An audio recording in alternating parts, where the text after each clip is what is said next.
Casual Magic has been sponsored by Quiver, maker of the Quiver and Bolt deck cases and other fine deck holding accessories. Use the code CASUAL on their website for 10% off your order. We're also sponsored by Architect, the premier site for hosting your decks on the internet. I love them and they love me, and it seems like a good reason for you to use them. You can also support Casual Magic directly by going to our Patreon at patreon.com/ShivamB. And now, on with the show.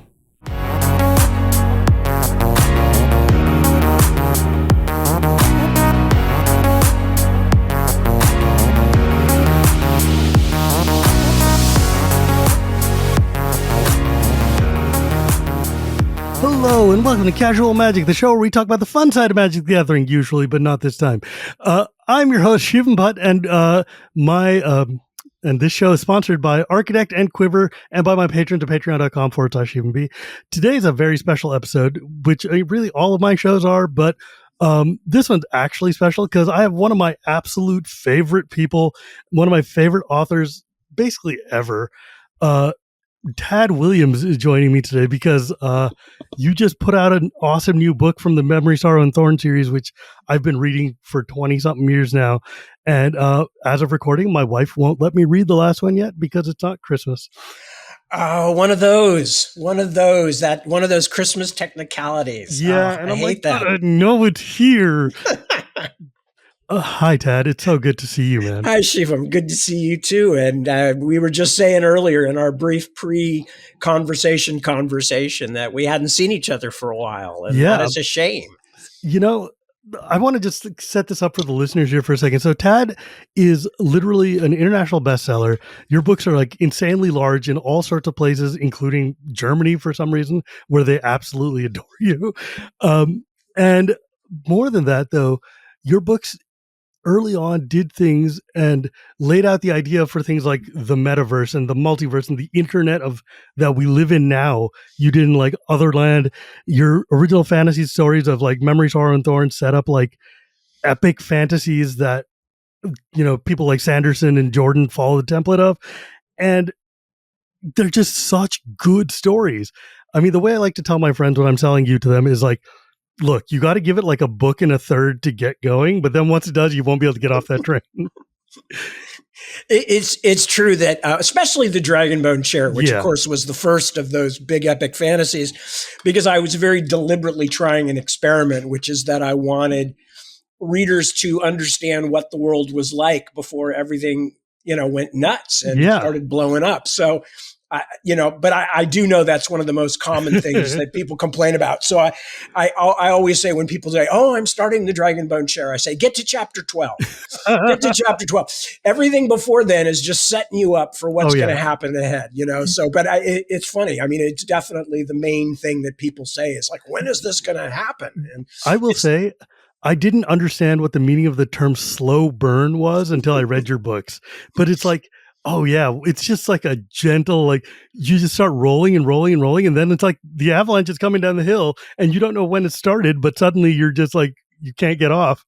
Well, that's what I hope. And I mean, that was very much part of the idea and has been ever since, is that I would rather take a little time, because for me, what drew me into fantasy, big epic fantasies in the first place, was the immersion of it, was, the dive into, another world. And so as a result, I think that was my first impulse when I started writing myself, was like, I want people to have that same feeling that I had, that there's depth to this, that just because you're not told every single thing that happened before the story starts, it's there. You can believe that, because I remember having problems with certain fantasy novels in the sort of post-Tolkien 70s and early 80s that were very much like, it felt to me like that nothing had happened for 2,000 years. And then all of a sudden, the Prince of Darkness shows up and says, "Now I'm going to do evil." And then everything, and then you get 3 books worth of that stuff. And then everything goes back to,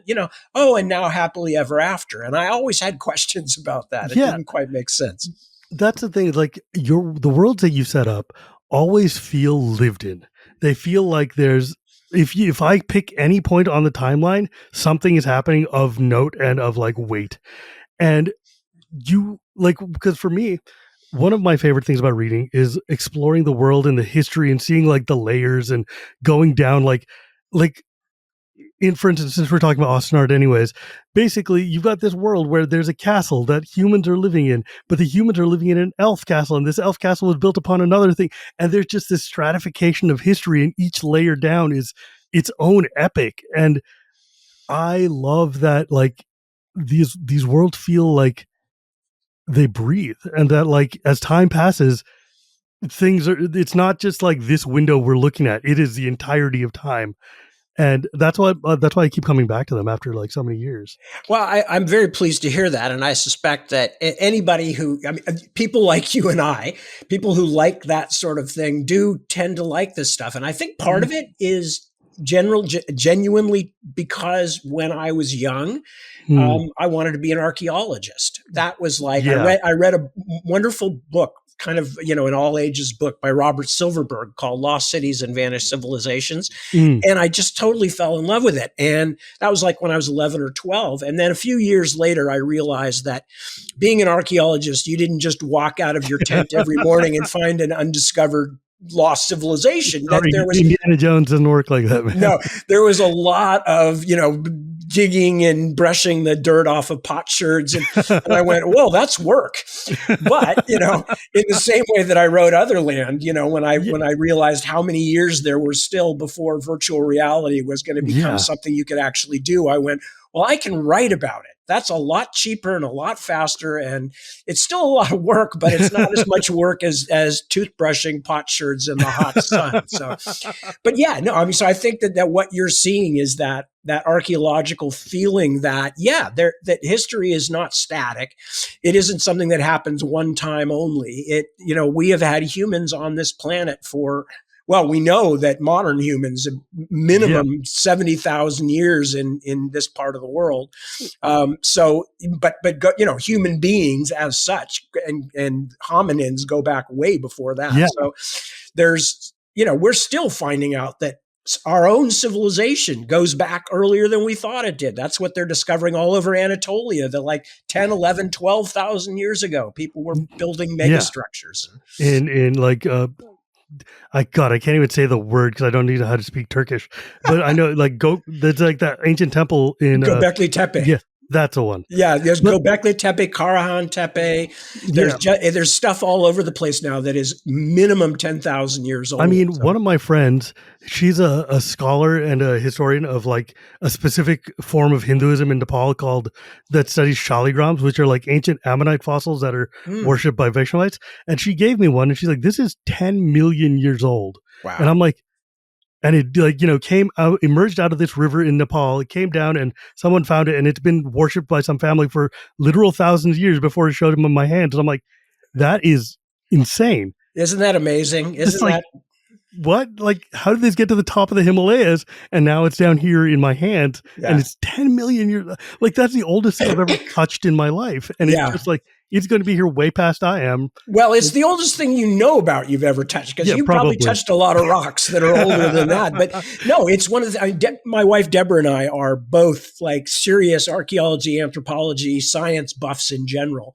Neither of us trained beyond college, but definitely both of us are like really fascinated by this stuff. And it's exactly what you're talking about. It's the fact that oftentimes history is literally within our reach, and that humans, as many things as have changed in human society, humans haven't changed that much. You look at, the art from 40,000 years ago, cave art and things like that. And it's beautiful, but it's better than anything I can do. It's clearly the product of a human sensibility, of something that we completely recognize, So no, I mean, it's fascinating, and it's definitely the kind of thing that has influenced my work all over the place. That idea that history is ongoing, that it, as you said, it's in layers, that it's one of the things that I had resisted going back to write more Ostenard books for the people for your fans and watchers and audience.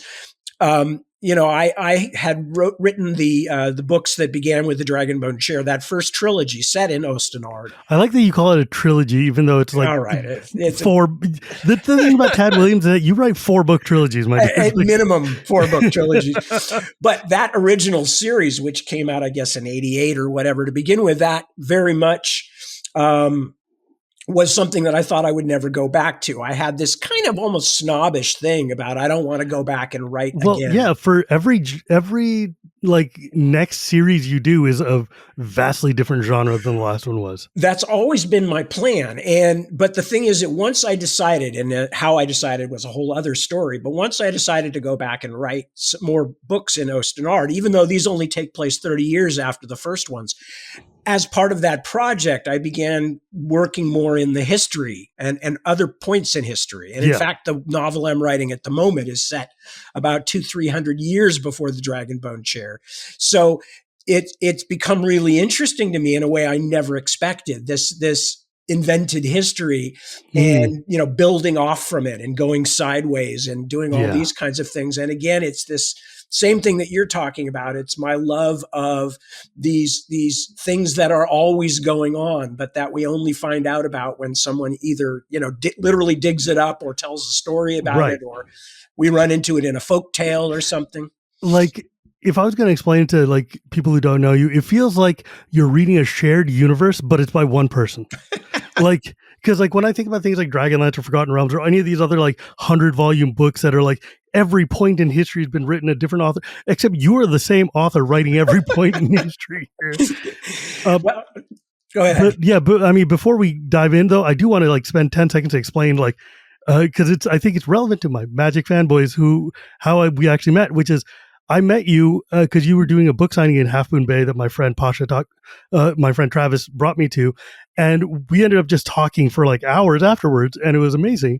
And then there was a convention in SoCal, Gen Con, Yes. which was like one of the few times Gen Con had ever done a thing in Los Angeles, and the listeners will know that was when there was the unglued release or unhinged pre-release, which means Magic the Gathering was there, and I was there hanging out with the lead creator of Magic the Gathering. He was wearing like a chicken suit or something stupid. But what I remember though is that you were sitting there in your booth, and like it was kind of quiet in the author's alley or whatever. And so I literally hung out with you for 8 hours or something. And we just talked all day long. And it was thank amazing. God. Thank God you were there. No, authors alleys are I mean, I've done these kinds of things. Man. They are dire. And you're sitting there oftentimes with a bunch of, people who were like super famous 25 years ago, Exactly. And you're feeling like, oh my God, is this has-been corner that I've been put in, and which is no criticism of them because I'm there too, and I've met some really nice people in those things too. Well, I mean, I remember having a really lovely conversation with Ernie Hudson, from Ghostbusters and all that stuff. And, he and I had nothing to do because we just would get somebody every few hours, wander in. So we just talked and, cool guy. Yeah, because it was awesome because I remember like I was young and in college at the time, and you're like introducing me to like Michael Stackpole and like all these other just famous authors, and we were like, let's go out and drink or something. I'm like, okay, I'll go hang out. And like I learned all about things like backlists and how books are sold, and just like when authors are hanging out and talking business, it is the most like for me at least, it was super interesting and fascinating to learn. And now 20 years after having been in this business for a long time, I'm like, oh man, you guys must have just been miserable hanging out at a con doing nothing and listening to this stupid fanboy just babbling. No, not at all. And I mean, yeah, bored occasionally, when there's nothing going on. But no, I mean, I've always had a love-hate relationship with the term fan, let alone fanboy or fangirl or anything, which makes it even kind of weird. Derogatory. But, because I just think of, I think, okay, what I have is readers, and because that's what I am. And, I was a Tolkien reader. I was a Ray Bradbury reader. I got to meet Bradbury. I got to meet Fritz Leiber. I got to meet some of my favorites. And so I tend to think that, of the people that read my books, that's how I think of them, because I don't like that two-tier thing. And I mean, that's, to be honest, now, Shivam, you are a very fine individual. And I am glad seriously, I'm glad we became friends. And we're actual friends at this point. We will stay friends. Absolutely. But most of my readers are really nice people, and one of the things I always try to do is to get past that first stage where they're like, oh, I'm your biggest fan. And I'm like, where do you come from? Where do you live? What do you do for fun? I mean, I want to get past that point so I can relate to them as people and they can relate to me as people, because I find that a much more interesting interaction than the idea of me being somebody who has come down to do some kindness for them, so, the huddled masses or something. When I was younger and more like, egotistical, I was hanging out with Margaret Weiss a lot, and she would come down to signings, and I was like, obviously, like the number one dragon on town. She knew who I was and everything, la la. And I'm like, Margaret, don't you get tired of listening to these same damn questions over and over again? Every time we're at a signing, someone's like, oh, who's your favorite character? Or what do you think about this thing? And she's like, Shivam, you and I have heard these questions 100,000 times. For that person, they might have waited their whole life to come here, get the courage to ask me this question that's been burning in their heart for 27 years or whatever. The least I can do is give them an earnest and honest answer, because without them, who am I? I'm just a writer in Missouri nobody cares about. And that's what the day, like, it just clicked to me. I was like, oh my God, I've been just a condescending dick to all these people for nothing. But it's also just like, now I'm in this weird position where like people look up to me and kind of want to, meet me and shake my hand or whatever, because I'm a big deal in magic or whatever. Right. But I've kept that lesson with me the whole time, which is like, I get the same questions over and over again. Sure. But this person may never get a chance to talk to me again. And I don't want them to go home thinking, oh man, that guy just totally brushed me off. Yeah, no, absolutely. And Margaret is very wise, and you are very wise to follow her take on that. And no, it's absolutely true. And it goes beyond that even into whether the people ask any questions or not. I mean, it feels super important to me, even if I'm just signing a book for somebody, to at least like during that time when they are standing there or sitting there, whatever, across from me, that there's some kind of actual contact made so that person, when they go away, they don't feel like, they were one of hundreds of people or something. They feel like, no, we actually talked. We had a quick conversation,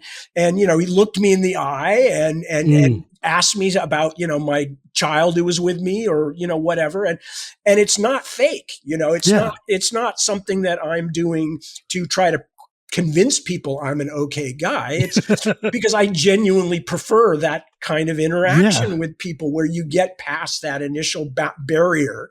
And because I'm a reader too. I'm a person who I was a fan, quote unquote, of all kinds of things. I have met famous people in my life and had to go through that same thing of like, oh God, I hope I don't come off stupid, or, blah, blah, blah. There's a famous, well, not famous, but a friend of mine told me this story, who was a music journalist who was at a reception where Paul McCartney was actually there.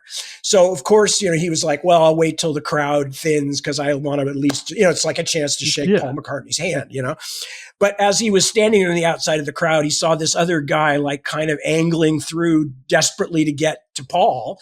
And once he decided the guy was probably not an assassin or something, he was just like, he kind of was watching the guy and kind of followed him through the crowd. And the guy finally gets up to the front of the crowd, and he's, he's breathing hard, and he goes, Paul, I have all your records.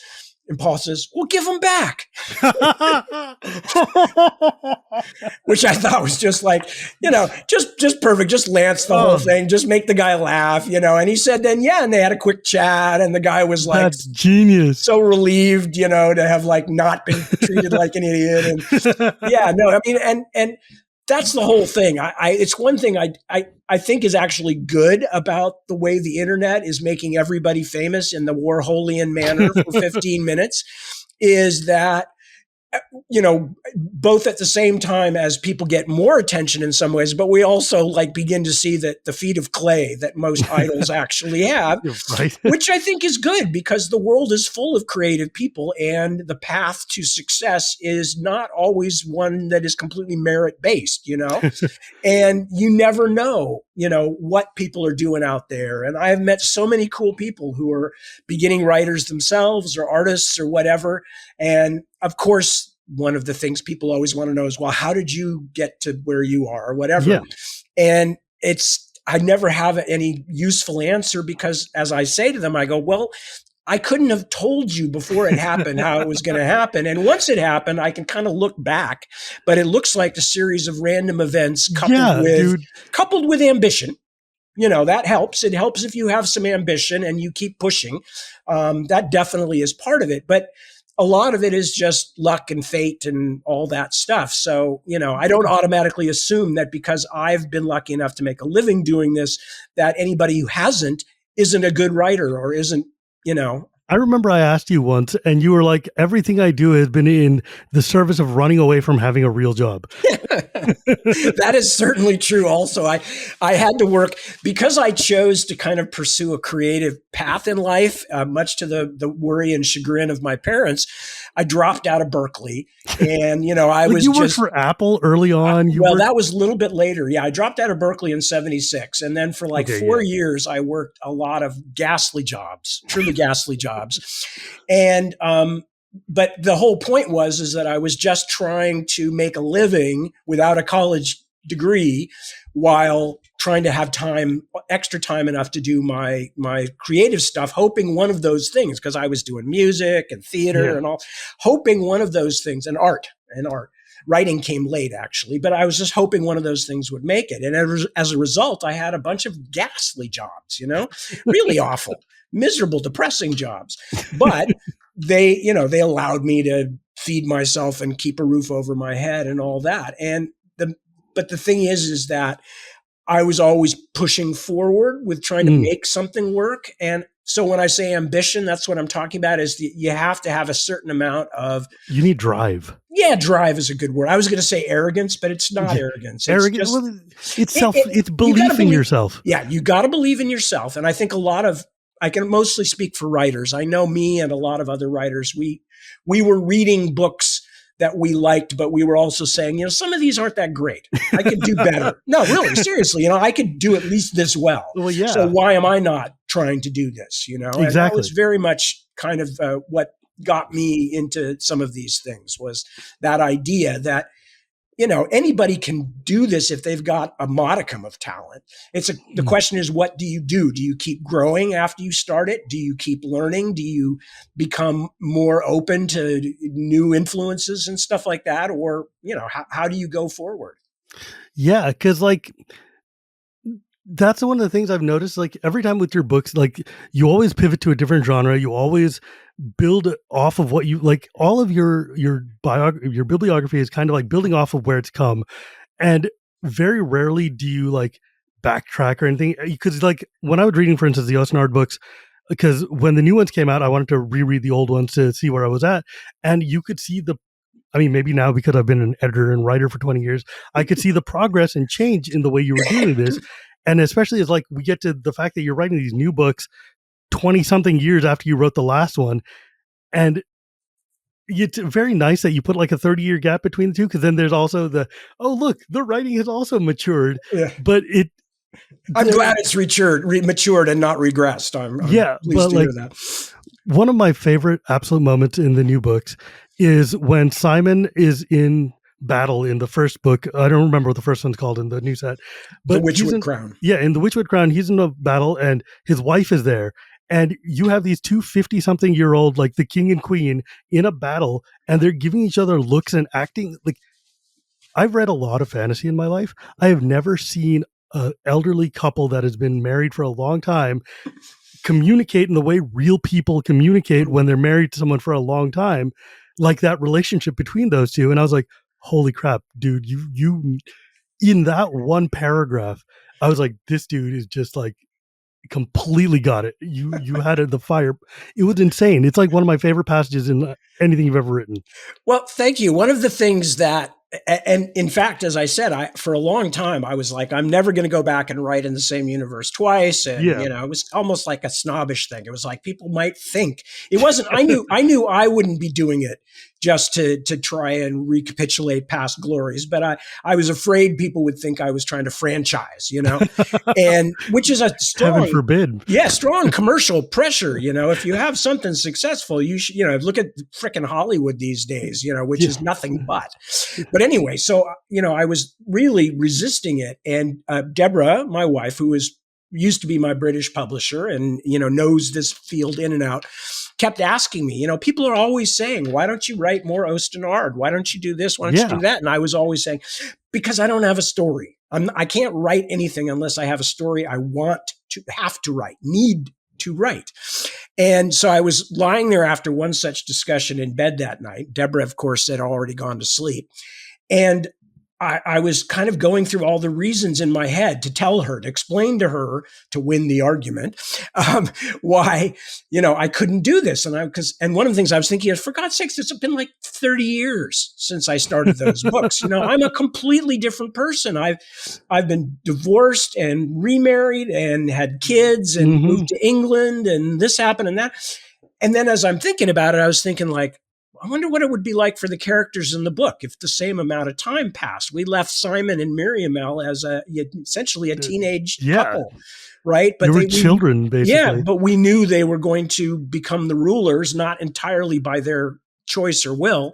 And so what's that been like? And as soon as I started thinking about that and thinking, what has happened to them? What has happened to all the characters? What happens in a generation? And, what's new and what's old and or gone, and that really started those books off for me. And it was that 30-year gap and thinking like, I'm such a different person. It would be interesting to explore the characters. And also, obviously, in a sense, I would be writing more about who I am now than, trying to recapitulate or rewrite something that was based in an earlier part of my life. And it comes through in the novels too, because like when you're reading the new characters who are like the young children and grandchildren of the host that we had before, you can hear the exasperation of the narrator dealing with these kids going through idiot, like just stupid childhood things. Yeah. And I'm just like, oh my God, like you can just see like Simon sitting there just gritting his teeth, and I'm like, you were that same idiot 10 books ago, buddy. That's one of the fun parts of those books was Miriam L. and others constantly pointing out to Simon that like, you were just as bad or worse. Yeah, buddy, you did some pretty suicidal things, man. Like let's calm down. I know. And one of the great pleasures of my adult life was when I was able to tell my dad and mom things that my kids were doing that were driving me crazy, and they were so happy. They were so happy to hear that. They were like, "Oh, really? So your kids will never shut up, huh?" What a shock! What that's like. Exactly. So, that was very much part of the books, and that was the kind of thing. That was the angle in that I needed to find a way to go back there. Was to it happened to be the time gap, but once you get into something like that, and I had I'm always in love with my books when I'm writing them. I'm always in love with the stories and the characters. I couldn't write something otherwise. So once I got back into it, I was like, oh my God, I forgot how much I like this world and how much I enjoy because I'd put in a lot of work into the history of the place, in the first place. And so to be able to go back and start to look at some of it again and even to expand on it or explain things that were unexplained. And I went, oh my God, this is how you wind up franchising.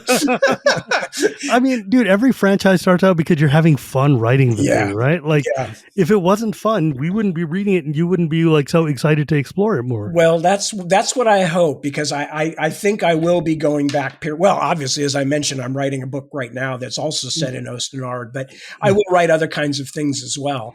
But I think I will go back to visit Oostenrijk because there's so many people now who are like, "Oh, are you going to do more? Are you going to do more? We're really enjoying." Well, because you've been setting up a lot of things in these books, and now it's like, well, I need a payoff, buddy. Like, well, you're going to get a lot of payoffs when Christmas comes and you finally get the last book. Oh my God, dude! No spoilers, but there's a lot of payoffs. I'm just saying, like after the last one, I am very, very eager to find out where we go and where this ends up, because you have laid a lot of rope dangling, and I need to know what is. Well, not only that, I generally don't read my own reviews, but the first sentence of this one caught my attention. So I was actually just reading it today. And the writer pointed out that, the writer of the review pointed out that in the last book, in The Navigator's Children, the last book of the current series, there's not only do I have to pay off all the things that happen in this series, but there's a lot of payoffs from earlier books for things that were not explained before. So it's really like 8-9 books worth of stuff that's kind of getting paid off in this final volume, and leaving a few loose ends. And I won't say further than There's that. always going to be loose ends because you always want to leave room for growth later. Absolutely. You don't like one of the pitfalls for writers in these sort of things is you cap it. And then you're like, oh, I want to go back, but how do I do this in a not hack way? Yeah. Like, for instance, my son and I have been watching the old BBC Sherlock. Oh, Not old, the new one that just came out, maybe the one with Martin Freeman and Yes. and Benedict Cumberbatch. Right. And the thing is, at the end of season 2, Sherlock dies. Yeah. Like, he jumps off a building and dies. And then they're like, we're doing a season 3. But we just killed the titular character. How do we unkill him? And it's just a jank ass hack job of trying to bring him back or whatever. But it's like, but that's Conan Doyle had to do the same thing, right? Because he kill Sherlock off at Reichenbach Falls or whatever it was, and then all the readers wrote in and go, "You can't kill him," and he brought him back. Exactly. Yeah. And I mean, that's the thing you run into as a writer going back to your own work. It's like, oh, did I close this door? Or, but I want to talk to you specifically though, because I didn't get a chance to talk to you when you had written the interstitial book, the prequel book, The Brothers of the Wind, which, by the way, Brothers of the Wind is my favorite Tad book of all time. Oh, well, thank you. It is phenomenal. Even if you've never read a single Ostenard book, this book is, it's about two brothers who are like, basically it's the backstory of the evil villain from the first trilogy of these series. But it's really the story of two brothers, and also the story of like racism and inherent oppression, and the fact that you tell the entire story through the eyes of the servant of these elves, these immortal beings, who is also himself, and his race is also just immortal and genius, but they're just treated like, I don't know how you, a cis dude from California, a white guy, managed to capture this perfect essence of what it feels like to just be the undercard all the damn time and have these people just condescend to you in just the most grating way. And it's like you when you read this character, is like he's telling the story to you, but every step you're like, oh my God, how are you not just killing both of them? Like, how are you not just like eliminate? And it's like, oh my God, this is, how did you inhabit these characters? Because that story was incredibly moving to me when I read it. Well, I'm very pleased to hear you say that, needless to say. All I can tell you is that I think the most crucial part of any writer's repertoire is empathy. And by that, I'm not just talking about trying to be a decent human being or something like that, although that helps. But the idea of empathy as an active tool, that you do your best to put yourself into a character without prejudice, without preset ideas about, well, they're going to be like this, because that's another form of dehumanizing them, even although obviously not all these characters are specifically human, but but you get into the character and you do your best to think, well, what would it really be like for this person? And that's all I can tell you, is just that you try to use empathy as a tool, like an archaeologist uses a trowel or anything like that. You try to dig in and say, if I were in this situation and I was not, as you mentioned, a cis white guy from California, how would I feel? How would I feel? What would it be like to be in this position all the time? And of course, one of the things about Paimon Kess, who's that main character in that story, is that he himself is not entirely aware of it at first. He's kind of, he's like, oh, this is my life and it's all totally normal. It's great. Everything is happy. I live just the way I'm supposed to live, serving these better people. They honor me by treating me almost like a human, and all and that it's just stuff. Like, it's hard to read, especially for someone who's lived as a minority in this country my whole life or whatever. And then on top of that, the perspective of being an upper caste Indian dude, when I go back there and I see that same kind of dehumanization from the other direction. Sure. And it's just like, oh my God, this is like, it's a painful book to read, because you're just watching this guy. I mean, first off, the story itself is incredibly dark and incredibly painful, and between just the two brothers whose story is being told is dark. But then you look at it from the eyes of Paimon, you're like, buddy, don't you see what they're doing to you? And his friends and his lovers and his community sees. Yeah. But he refuses to let himself actually, experience it. So I'm like, oh, this is not going to end well. This is not Yeah. going to end well. Uh, I'm really glad that you had that reaction. I think that again, it's super important as a writer to, well, you do you cannot abandon yourself entirely, because Mm, you have to know something about who you are and what your life experience has been, so that you can try to filter some of that out to get into right. characters, to climb into those characters' reality. So you do have to, you cannot simply go, oh, I don't see color, so as a writer, I'm just going to do blah blah blah. No, it's Such like, no, you BS, have man. to, yeah, you have to try to understand where your own blind spots are. And if you're somebody like me, who is, as you mentioned, I mean, Yeah. heteronormative, the thing, I got blind spots everywhere. And the only good fortune is that I grew up in a place and around people who helped me to understand that. And that became a part of my way of looking at the world, is saying, first and foremost, what am I not seeing, because of how, because of who I am and what my environment has been all my life. But beyond that, it's mainly just a question of always give every character as much humanity as you can, whether they're villains, whether they're minor characters, Mm, whether they're, whatever they are. I've heard people use the term spear carrier, even if somebody's just a spear carrier. Well, nobody is just a spear carrier to themselves. right. Everybody has a rich, vibrant internal life, sometimes scary, Yeah. but, but, Well, that leads into the next question I have, which is that in a lot of your books, the villain characters are these huge, vast alien forces that are like immortal, have lived eternities beyond our like capability of understanding. How do you manage to get into like the head of someone who's like the queen of the Norns, who's just like this pure essence of just like anger and like rage, and almost not even rage, but like just hurt, yeah. you know? Well, I think that all you can do in those circumstances, because as you mentioned, there are certain things in these characters that are nothing to do with me or anybody like me. um, but what you can do, and I think this is what any writer should do in these situations, is you dig deep into yourself and you try and find the resonant, the things that resonate with that character. So Mm, if you have somebody who is a character built on, supposedly they're evil, you go, well, what makes them evil? Well, mm, okay, sometimes it's just the fact that they want things that are different from what the protagonists want, but other times it's because they are, one might say, they have been bent or shaped in a certain way. What did that to them? And you find that thing in yourself. And all of us, even somebody who has had largely a lovely, kind life like I have, there's moments of, guilt, shame, mm, fury, rage, all of that stuff in all of us. And I even do this. You mentioned Otherland earlier. Somebody once said to me, there's a character in there who's a serial killer named Dread. And people have often said to me, how did you write that character? And I said, well, I found the dread in myself. And they're like, but you've never killed anybody, have you? And I said, well, I no, mean, no, I haven't. details. But I understand, for instance, the need or the desire to control events around Mm, me.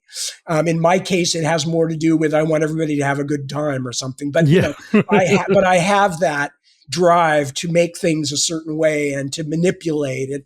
And I also have the feelings of being, ignored or underrated or whatever. So you find those little grains of sand that made you make little pearls around them, and you break them open and you say, let me take that grain of sand out and try and understand what it would do to somebody who didn't have all the advantages that Yeah. I've had, or who has had a markedly worse life, or is of a group or race or species or type that, has that bad stuff has been Mm, inculcated and praised and, raised to a virtue. So I think that's what you have to do. You have to find the things in yourself that resonate. And, you mentioned earlier about Paimon Kess.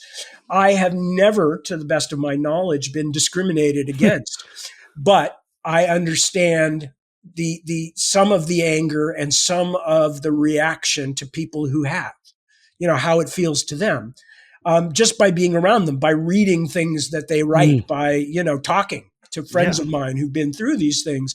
So I try to take those, import them into my own understanding of the world, and then let them metastasize into something truly awful and scary, and then you write about that, not who you really are, but who you would be if all these bad things had happened to you.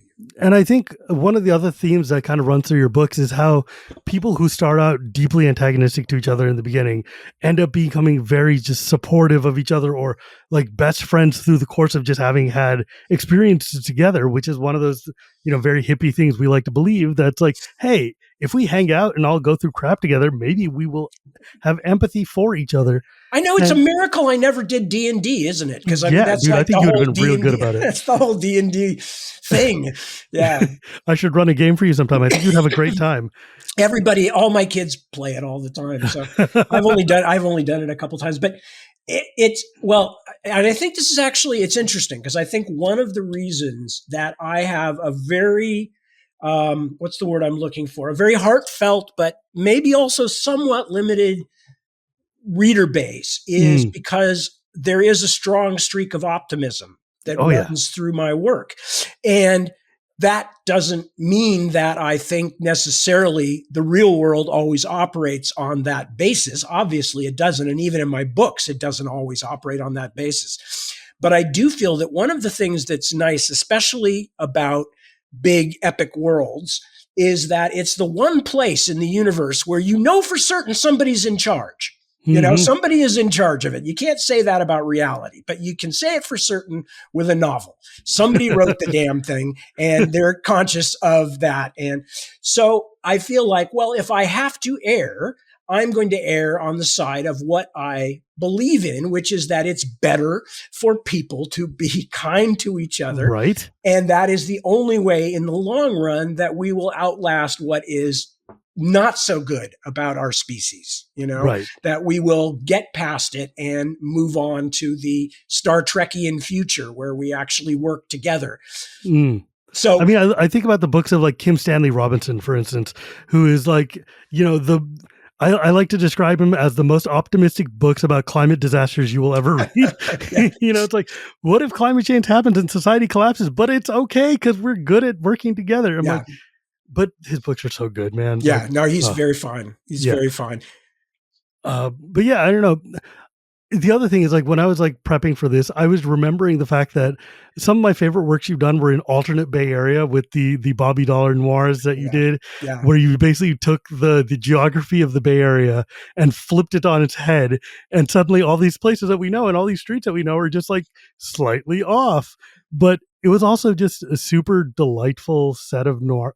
I love noir books. And I do too. Yeah, but like, some of those got really dark for even you, but the middle one, I think scared a lot of people off. It was gross, man. Because it was meant to be. It was, well, two quick things about the Bobby Dollar books. The second book, which is Happy Hour in Hell, he spends a lot of it in hell. And I am a world builder by nature. And so one of the things that was my self-set puzzle in that project was, how would a real hell actually work? I don't happen to believe in hell, but if there was a hell, how would it work? What would actually keep it going day to day? And how do you punish people who are there forever, et cetera, et cetera? Yeah. So that was like the world building part of it that I actually really enjoyed. But the other thing I was going to say, and this goes back to you talking about noir, when I was starting the Bobby Dollar books, for those out there who are listening to this, are watching this, who don't know, the Bobby Dollar books, the basic premise is that Bobby is really an angel named Deloriel, and he's an advocate angel. So when people die, both sides, hell and heaven, send out an advocate for whether this person should go to heaven or go to hell. And Bobby is one of those people. He lives a life on earth, but he is actually an angel and doesn't really remember anything before he became an angel. Now, the reason I'm mentioning this is because I always knew that this was going to be a noir, that it was going to have that dark, you can't quite trust anybody. The only person that you can trust is the main character because he's trying to do his best, even though he doesn't really know what's going on. And very he doesn't even trust, of you. Yeah, he doesn't even trust his own allies and stuff. But one of the problems is that for me, almost all good noir at least all the good noir I can think of, is almost always urban, and it's set in cities. Yeah. Now, I don't know New York well enough to write about New York. The two cities in California that I think I know well enough to write about them are San Francisco and Los Angeles. But Los Angeles completely belongs to Raymond Chandler. Yeah. Absolutely. Philip Marlowe all the way. And San Francisco, to a large extent, belongs to Dashiell Hammett and Sam Spade. And I guess there's others too that Hammett wrote about. But I mean, it's Hammett Town. Come on, let's it's Hammett Town. Absolutely. So I said, but how am I going to write a noir set in the suburbs? And then I suddenly went, hang on, if I took all the places I grew up and decided that instead of suburbs, they were a city, and make it into a city, which is San Judas. I'll just eliminate San Jose. Poor San Jose. I felt bad about that. I have a lot of friends. I'm like, my town disappeared for your story, man. I love San Jose. I do. My parents both went to college there. I love San Jose. But that was my decision, is like, I can build this entirely new city, but I can use the places that I grew up, like Stanford University and downtown Redwood City, because I lived in Redwood City, and all these places. And I can use them as the substance of the city, and then it will be noir. Yeah. And so, I think there's a lot of people out there who would probably enjoy that aspect of it if they knew. Certainly Bay Area people. Oh yeah, dude. It was so wild to read my own geography of this place I grew up in, but also as this heaven and hell sent kind of like divine geography on top of that. And then just like, it was cool. I mean, that's a world I would like you to go back and write another story. And just, I would like to also. This is, as I was saying, I just did a Reddit AMA a few days ago, and a lot of people were saying, well, are you going to go back and do another Bobby Dollar? Are you going to go back and write another War of the Flowers? And I said, War of the Flowers is a perfect novel. Don't mess with that. I love writing on that too. But what I said to all of them is that, you got to understand that I write in a medium that I will call, for lack of a more precise term, a commercial art. and art and commerce are always balancing. They have to balance. You have to be able, if it's your only income, as it is for me, you have to write things that the audience will buy. And as a result, I get pushed away from being quite as extreme as I would be. I'm glad I wrote Otherland early on, when everybody assumed I was going to be writing another Dragonbone Chair series. And it's wild to think of to imagine in 2024's like geography, the idea of an author writing an insane, epic, best-selling fantasy novel and then coming back with a totally wild cyberpunk trilogy. That's like, what the hell are you doing, man? And I would be doing that every time if I could. But as I said, I'm always, I have to love what I'm working on. But beyond, other than that, I also have to make sure that I can sell books. So if I can find a way to convince my publishers to let me do more Bobby Dollar, I would love to. That character is the closest to my natural voice of anything I've ever written. I mean, he talks like I talk. He thinks to a large extent like I think, except he knows much more about guns and cars than I do, because I'm not a gun or a car person, but had to become one a bit just to be able to write it. But so I mean, I loved writing that. It was such a pleasure, much as I love all the Ostenard characters and stuff like that, or the Otherland characters. In both cases, I'm writing in a dialect that is not my own. It's either this kind of more pre-industrial one, or it's this future one with future slang and blah, blah, blah. So for Bobby Dollar, it was set basically like now. And I was able to have a character who talked and thought about things like I do. And that was And it was also first person. So I didn't have to write any plot lines that weren't happening to him directly. God, what a pleasure that was. So, it meant everything had to happen in the main plot line, but that's okay. That's all right. It's still, though, the supporting cast in that book was so funny and so lively, man. It just like a bunch of angels hanging out at a bar, man. I love that so much. Yeah. But, the reason I brought you on here, because you did just finish off the Ostenard books. And the last one just came out in December. This episode is going to be airing in January. So, guys, for Orthodox Christmas, you should pick it up. But one thing I was curious about, though, it's like I have the hindsight of being able to have your books for 20 years or whatever. If someone is new, do you still have is Dragonborn Chair even on sale? Like, Oh yeah, yeah, yeah, how does yeah. someone No, get into that? Like, I've been very fortunate. I think all of my main novels are still in print. that's wild. So I think some of my kind of smaller works, like Caliban's Hour, which is the retelling and prequel and sequel to The Tempest, and some stuff like that that I did early on, which I'm very proud of. But I think those are harder to find. But as far as I know, the Dragonbone Chair and that whole series are still very much available. Yeah, like that, and like Tail Chaser Song. Yeah, like the fact that your first book is like furries. It's Yeah. Tail Chaser Song and cats, and then it's like, okay, now I'm going to do an epic door stopping like fantasy like nobody has ever seen before. Then you're going to move into cyberpunk before anybody knew what cyber or punk was. And then it's like what? And well, that was definitely true with Tail Chaser Song, because for several years there, before the Dragonbone Chair came out, everywhere I went within the community, I was the cat book guy. In fact, even Harlan Ellison, one of my heroes, one of my favorite writers, he was in Southern California signing his big anthology collection, Ellison Wonderland or something like that. Anyway, and the person who ran the bookstore told me that when he got my request to sign a book for me, he went, look, even the cat book guy wants my autograph. And I was like, I was both very amused and pleased, but also like, oh my God, I've got to get rid of that. I've got to get something else out. So yeah, that was a shock. Everybody thought, oh, well, he's made it big with a cat book, so he's going to be writing animal fantasy. Yeah, but like, so it must be wild though that you're like huge in places like, I mean, like I know we talk about this like every time I meet you. It's like I'm just always stunned that you're like so big in Germany. I am the David Hasselhoff of fantasy fiction. It's so weird. It's so weird. Actually, no, it's not that weird. There's a very specific reason for it. When one of the things that we found out, and this was my brilliant wife, Deborah, who discovered this. I love her. She's so cool. She is. But she's also very sharp business mind. And when I had, my first 4 books were all done before I had an agent. I had the standard, kind of boilerplate contract from Daw Books and Time. This is not a complaint. I'm still with Daw. I love them. Yep. But anyway, so, and as a result, I was only getting like a small percentage of my foreign rights sales. And Deborah, soon after we got married, started doing our family business and finances. And Deborah's going, we're getting big checks from Germany for the Dragonbone Chair books, and we're only getting a small percentage. I mean, we're getting like less than 50% of what the royalties are. We were probably getting 30 or 40% of the total royalties. She said, something's going on in Germany. So when the Otherland books were going out on submission, and my American publishers were already publishing them, and my British publishers, the German publishers at that time came back and went, we don't want it. It's not fantasy.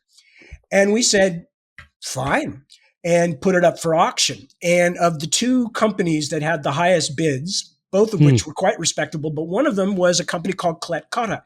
And the only other fantasy that they had at the time, and this would have been for Otherland, but the only other fantasy or science fiction they had was they were Tolkien's German publishers. But they were primarily a prestige publisher of things like Nobel Prize winners and poetry and books about the European political situation. And, Sure. So I went, what the hell? Let's give that a shot. I mean, why not? They're Tolkien's publishers. That's, I won't be fighting with a bunch of other fantasy and science fiction writers. And in fact, first of all, because the timing was good, and I was writing a book at just the time when everybody was getting really excited about the internet and the future of, the internet and communication and VR and all that stuff. But also because Klett was a prestige publisher, all of a sudden I was a real writer in Germany. And so I was getting the equivalent of like articles written about me in magazines that would have been the equivalent of Time and Newsweek and stuff like that, like Der Stern and Der Spiegel and stuff like that, right? Yeah. And big thing on the, Süddeutsche Zeitung or whatever it was, big newspapers and stuff. And all of a sudden, it's like, people were going, oh, he's a serious writer and he's talking about serious issues about the world we live in. And I'm like, so all I had to do was change publishers and all of a sudden I'm a literary writer, son of a gun. But that really got me boosted in Germany. But to finish the story, obviously I had already been selling a lot of fantasy novels Sure. there already. So the Otherland thing just kicked it up to the next phase. But for some reason, maybe, because I am very much of that kind of Anglo-German Celtic descent myself, Yeah. so a lot of my cultural interests and folkloric interests come through. Hmm. There's always been a tremendous connection to my work there, and I am That's very awesome. glad of it. I mean, we love that, right? Like Absolutely. wherever you find your audience, it's like, it's awesome. I love that we live in a world where the audience can find people, like, Absolutely. especially like even now with the internet, it's like, it's made it so easy. I mean, for all that it's the terrible things the internet has done, the thing that it had done really well is allow people to find their people and to find the authors they like and to find the recommendations of things from people who care about the thing that you like. Hey, if you're into this thing, you should read this person. Absolutely. And it's like, oh, that's so good. It's one of the things, and I don't remember if I talked about this, or I think I talked about it thematically in the Otherland books, but it's something I saw pretty early going on, which was, and one of the reasons that our society and our modern life is kind of confused at the moment is because we are literally passing out of one paradigm and into another. And the 20th century kind of saw the end of the paradigm of vertical associations, where what mattered was your church, your country, all that kind of stuff. Yeah. And it was all vertical. It was all up above you, and there you were at the bottom, and that was your place in the order of things. And what greater communication, and especially the internet, has done has strengthened all these horizontal connections between like-minded people. And I first realized it back in the mid-late 80s when I went to the Netherlands for a convention, and I was standing in a room, and of course the Dutch people speak English brilliantly anyway, but I was in this room doing a speech, and people were laughing at references to various science fiction shows and Tolkien and all these kinds of things. And I realized actually the people in this room, even though they're not native English speakers, understand me better than 95% of the native English speakers in America, because I'm talking about a culture that we share. And that was the point at which I realized, okay, this is only going to get more so now. These horizontal cultures are where the world is going to be, and the vertical cultures will become less and less important. Yeah, that became like crystal clear to me so this summer I got invited to go to the Netherlands to do a MagicCon, to be like a celebrity guest, to fly in so that people can meet their favorite content creators or whatever. Yeah, cool. And I'm sitting there hanging out, and a kid comes up to me at the very beginning of the first day of the show, and he's like, "Oh my God, you're Shivam, you're here." And I'm like, "I am. Hi, who are you?" And he's like, "Hi, my name is something, and I'm from Estonia." And I'm like, "Estonia?" And he's like, "Yeah, I love you, and I listen to your show, and there's not a lot of chance for me to play the game, but I love hearing you and feeling." I'm like, "Estonia?" And I'm like, That's like the far end of the universe. That's like beyond, like that's the place on the map that exists. And I'm like, me? Yeah. And it turns out there was a dude I met who was from Turkey, and he drives a truck to Paris, and he listened to my podcast on the way from Turkey to Paris. And I'm like, excellent. How do you even find me? Do they play Magic in Turkey? What is going on? Yeah. No, absolutely. I love it. So cool. It's so cool. It's so cool. No, it is. I get the same thing. First time I went to Croatia, and I was in Zagreb signing books, and I looked up and I realized, look at this room full of people waiting. And I went, none of these people can read, or most of them don't read these books in my original language. And I certainly can't speak Croatian, Serbo-Croatian. And yet they're here. They're here, and they're interacting with me, and they really want to talk to me about these books. And thank God they spoke English, as I said, because my Serbo-Croatian is nothing to write home about. But, it was like that astounding thing of like, look at this connection that we have with other people because we are interested in the same things. Yeah. So that's unfortunately the flip side to that, the dark underbelly of that, is that a lot of disturbing people also found each other, and the ones who used to communicate only in like stapled together newsletters about how the Catholics were trying to destroy modern civilization or something, mimeographed hate zines. Those people also found out that there's tens and thousands of them too, and they're like, yes, we are strong. No, there's still more of us than you, but Yeah, dude, But extremism goes in many different But directions. that's what happens with paradigm shifts. You know, I mean, that's always the way. Is there are unforeseen negatives and unforeseen positives, but things change, and we're in the yeah. middle of it. And that's one of the reasons I think that the world is so unsettled. You hear it now all the time. I was just reading an article today about the American elections and how there's a huge proportion of the population now that just sort of doesn't believe in government. And I'm not disagreeing with Yeah. that analysis, but I'm also going, that's also more of the breakdown of these vertical institutions, is that Oh, yeah. we no longer want to be part of, something that is there and never changes and blah, blah, blah. We don't have that medieval need for the eternal church that we used to. And so, yeah, it's scary, but change is always scary. I'm still an Yeah. optimist. It's like, I would like to live in less interesting times, Confucius. That's all I'm saying. As a parent, you and I are both on the same page with that. Obviously, we want at least a world at least as decent as the one that we grew up in for our kids. Oh, yeah.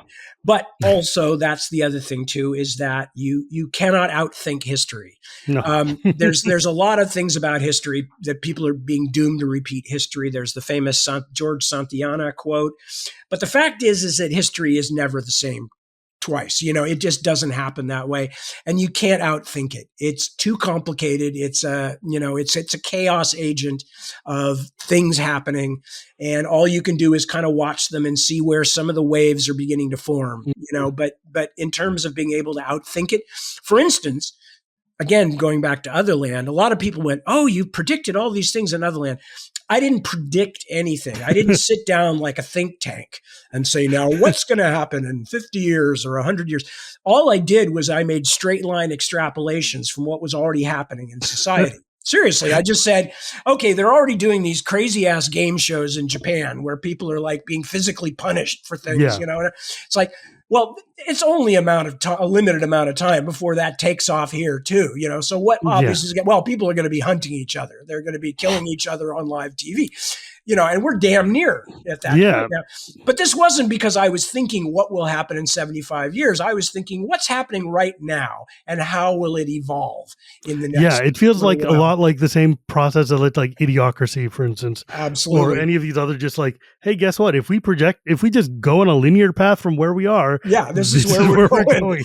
I'm glad you mentioned Mike Judge, because not only do I love that movie, but he's one of my favorite creators because he's very cynical, but he's also an optimist. He's an optimist. He has a faith. I mean, if you've ever watched King of the Hill, oh yeah, he has a fundamental faith in human beings that I love to see. That having grown up like in the middle of Texas, in the middle of that kind of Texas-ism stuff that we California types are made nervous by. He went, he's saying, yeah, but there's the good too. There's the good too. There's the people are people. I think that's so important. And I think that like we need to have more empathy, but like, I mean, it's easy for me to say that, but like, gosh, it would be so much nicer if we did. No, absolutely. And that in fact there's two things going on at this point that I think are also other major sociological changes. One of them is we are well into the age of the individual. And that is highly significant because in the past, you could be told that essentially you were part of God's plan and that you shouldn't make waves and that, if you were supposed to go on the Crusades or you were supposed to join the military or whatever, you were a cog. And ever since the Renaissance and the Enlightenment, the age of the individual has been on the rise. And more now, you are getting people who oftentimes completely wrongly are saying, hey, my opinion is just as good as anybody else. Now, often they're wrong, but the point is that people are no longer saying, okay, you can put me in a box. You can tell me how I should behave. Well, you can make me, an indentured servant or a this or just that. Yesterday, my son was telling me, when I was like, hey, dude, you should make your bed by stretching the blanket over it so that when you sleep, your feet don't stick out. I was like, don't judge how I do this. You don't get to tell. I'm like, no, you don't get it. I'm actually your parent. It is my literal job to tell you how to make your goddamn bed.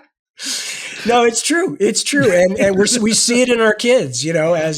As a couple of Hollywood actors who famously raised their kids to ask questions and to resist authority. As they said, well, if you raise your kids to question authority, who's the first authority they're going to question? Right? Like, come on. Yeah, it's us. So yeah, no, absolutely. But so it's the rise of the individual is a good thing. But it also means that, like every paradigm shift, that there are negatives that go with it. Nobody wants to just go along anymore. Everybody wants to share their own opinion, which is just as good as everybody else's. Yeah. So that's a major thing that's going on all around us too, and it's part of everything. I mean, yes. You go on any social media and it's people showing you their dinner, they're showing you, pictures of their thing that they made or what. And that's wonderful. That's all good. I have no problem with that. But it also means that old structures are beginning to wither or crumble or whatever. Yeah. I wish we would get through that transitory period sooner than later. Like you said, interesting times. Yeah. We'd prefer not to be in interesting times. In any event, Tad, this has been delightful. Thank you so much for joining me today. My extreme pleasure. And Shivam, it's such a great pleasure to see you and spend some time with you. So we'll have to do this offline. Yeah, like we should. I was talking to Deb about us meeting up and hanging out again, and we should definitely plan to do that. We will do. Are you? We can do this stuff. Yeah, we can do this after. I shouldn't do this on the podcast, but we will talk. Yes, but before we go though, you did just come out with a new book and stuff. It's called. You want to maybe do the pitch part? Sure. The final book of the massive long series of really 4 long novels and 2 short novels that I've been working on since 2014 is now finished. The final book just came out within the last few weeks. It is called The Navigator's Children. It is large and in charge, like all of my books, but especially like my last books, because there's so many plot lines and storylines to wrap up. But I have a thing. A responsibility, I believe, to readers that once I start a story, I have to finish it. Yes. And without naming any names, even naming the names of writers whom I like very much, who have not managed to do that, I understand. It's a difficult thing to do, but I've done like 5 or 6 of these things now. So, it's a lot of it has to do with just plain old experience. And, so I do finish, and this is the end of this thing. Doesn't mean I won't go back to Ostenard. I almost certainly will. But it means that many, many, many things get answered. Puzzles are solved. Riddles are unwrapped. And characters are find out what they've been doing all this time. So. It is so cool. Just like coming back to these worlds and seeing all these things I'd wondered about 20 years ago being just opened up. It's just very exciting to me. I'm sad that we didn't get some of my favorite characters from the last trilogy to show up again, but I mean, like, they die. What are you going to do? It's like time has passed. Some of these people are old and don't want to travel anymore. Yeah, okay. No, I know. It's believe me, and you're talking to somebody who is living with the idea of mortality in a way that I wasn't back in the 1980s. Right. So not necessarily my own, but just life changes, right? You I didn't even get to ask you, how did you come about writing an epic doorstopper in an era when nobody was doing that? Well, the simplest thing is I didn't know how long-winded I was. No, I'm serious. I wrote the original outline for what I thought was going to be a single novel, which at the time was called The Sons of Prester John. That was just the working title. And my publisher, Betsy Walheim, bless her heart, said, "Tad, this isn't going to be a single novel." And I said, yeah, it is. She said, "Tad, your outline is 125 pages long. And there's parts in it where you just say, and then they're going to have a bunch of adventures in this part of the world." She said, no, won't. It's just not going to happen. And of course, she was absolutely right. Yeah. So again, it's an expression of my love of deep world building.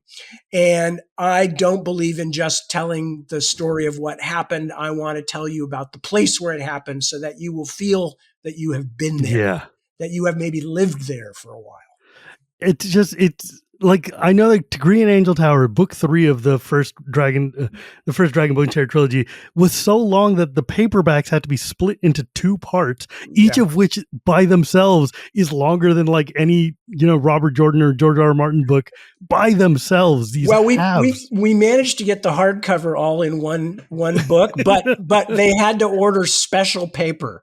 It's like if you ever see the original Degree and Angel Tower in hardcover, the paper is super thin. You can it's like onion paper from like Monks or something. It is. It's wild, man. I don't know. I just think that's so funny.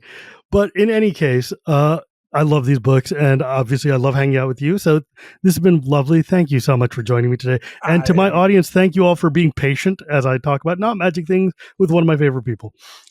All right. Well, go back and talk more magic things. And then someday up the road, we can do another one of these things and talk about other stuff or whatever. Yeah. But we'll work out the private details of getting together too. So. Now let me do my outro, which is to say, and as always, folks, you can find me, well, it used to be on X, but nowadays you'll find me on Blue Sky at Shivam Bhatt, Blue Sky, because I've moved over.